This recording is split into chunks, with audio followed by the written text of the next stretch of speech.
Hi, my name is Mohsen Khabari.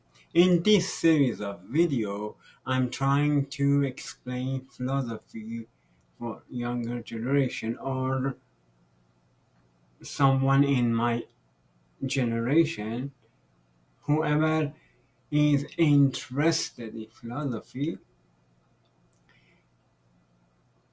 to know and understand philosophy.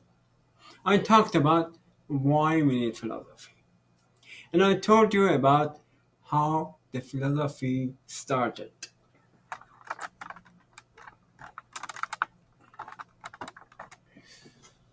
And now I want to talk about development of philosophy. There are many reasons why philosophy developed, but two of most important were the growth of cities and the expansion of the trade.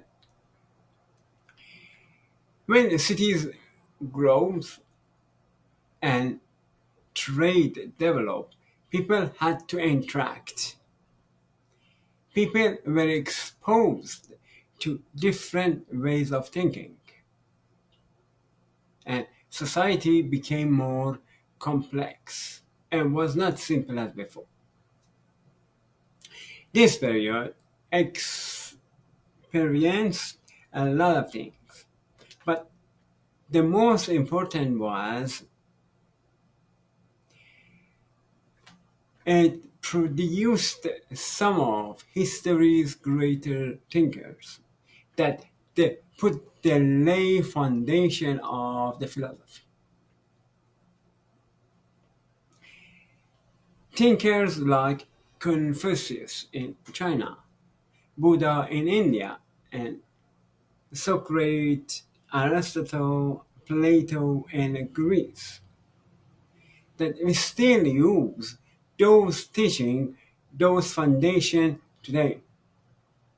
Whenever you are interested in Western philosophy or Eastern philosophy, you need to understand these ones because it's a basic, is a foundation of philosophy. As they lay the foundation for the cultures that follow them, we see that in the first millennium, a new religion was introduced, and was Christianity. We have some philosophers like Augustine of Hippo who have influenced by ancient Greek philosophy, but although they have some conflict, they couldn't connect with Greek philosophy.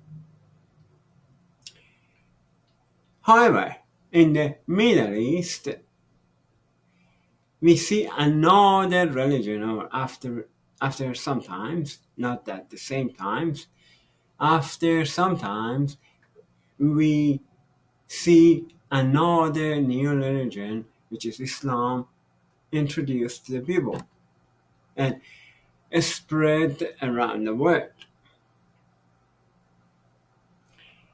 And these new religion, Christianity and Islam, had so much impact on each other, and they had so much impact on the way people's thinking. Now, something is obvious for people. That's obvious. But at that time, it was not obvious for people. You get this idea through education that you think is obvious. But it got developed until now for you is obvious. Between 8th and 14th century, Islam experienced a golden age. When Arabic texts were translated into Latin, philosophers could read the Eastern philosophy and they get influenced by them. In 1027, in Persia, Muslim thinker Ibn Sina uses the thought experiment of a floating person to prove the existence of the soul.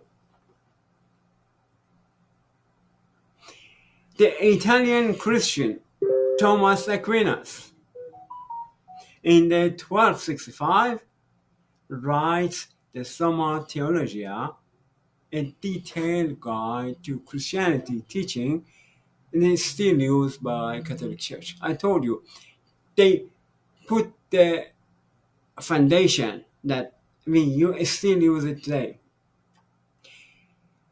Development of philosophy is not that simple. It takes long time.